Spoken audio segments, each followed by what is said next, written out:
if you're like, I'm not sure what to say, just a very act of saying you're not sure what to say. You do not have to spend time with a black person to care about what was happening in the streets. Yes. I feel like you're talking against me right now, because this is awesome. No, Totally. and here's the thing is, I think people should also give room for mistakes to be made. Because in the learning experience, people might say something sideways. Any of my friends, again, we talked about this. In the process, Kristen talks about race openly.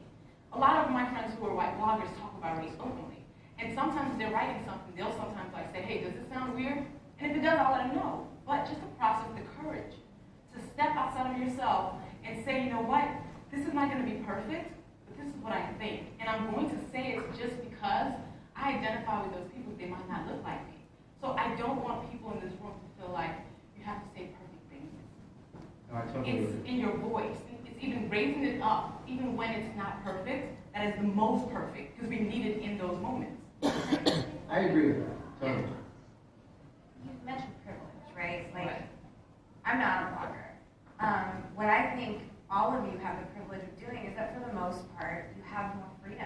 You get to edit yourself, right? You're not writing something and slaving away over it and then giving it to your editor at the New York Times who's like, I'm not publishing this is too crazy, right?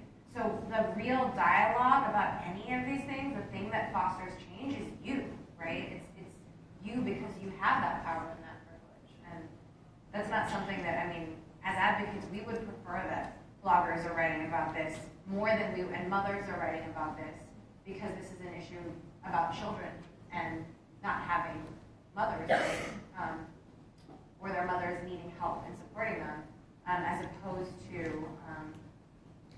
to having, you know, the op-ed in the New York Times is wonderful and it's great, and Christoph wrote about my little sister, but I can promise you that it means more to her to know that someone cares about what she experienced who doesn't have anything to gain from it except that they were thinking about it and they were touched by it. Yeah, and I think harnessing and recognizing that privilege is really important, because oftentimes we're amplifying the voices of people who don't have a voice. You know, whether that is because of where they live, or you know, the resources they have, the education they have. And so, the more we can do that, you know, then we're not wasting this platform we've been given. But I do think there's inherent risk in it, and I do think, you know, when you venture out and talk about, I mean, I took a trip with Exodus Road and wrote about the work they do in sex trafficking in Thailand, and I got so much pushback about that trip. And it's, you know, it's one of those things like no good deed goes unpunished. There's a lot of people whose own personal guilt makes them angry when you go out and try to do good.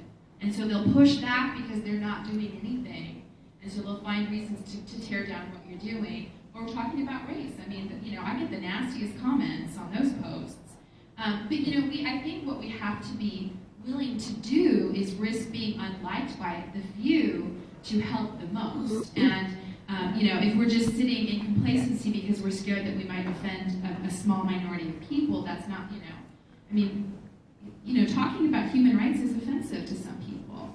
And I mean, I'll throw this question out to you guys too. I mean, how do you avoid that compassion fatigue when you're talking about this stuff? How do you avoid the fact that when people see, I'm going to write another post about sex trafficking, there's that impulse to like, I'm going to click out because I don't want to think about that right now.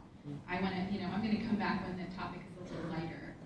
You know, so how do you keep people engaged in these difficult, even HIV and poverty and, you know, vulnerable women and children? How do you keep people engaged without, you know, avoiding that like impulse to retract from these topics? Again, I'm a lover of food. So I feel like I do like, because I have my website, again, back to the whole full control, I will always have alsomeinlovey.com to fall back on, even if I'm writing for 18,000 websites, because that's where I am the editor, I am the spell checker, I decide what topics. How I make sure my audience is not sick of or having compassion fatigue is if I write today about gay marriage, tomorrow I'm going to be writing about why somebody had on those Obama kitten heels. And then like Friday I'll write about why kale is the worst. It is. Okay, that's not the debate. Kale is terrible. We talked about this. Misogyny. I'm not massaging my vegetables. It's not funny. It's not happening. I like, you didn't buy me dinner. What? Okay. So balance, like I find balance to be important in everything. So if I have 8 Facebook posts about race, and I need 16 about foolishness, because I really take the fact that my blog is an escape from life. People tell me, somebody telling me while they were sitting in the waiting room as their mom was getting chemotherapy, the only reason that she didn't cry was because she was reading my blog and cracking up. So I take that seriously because I really do want to be the escape also. So if I do 2 race posts in a row, I'm doing 4 that have nothing to do with race, just so people have something light. So it's like, what's that, like the after dinner dessert?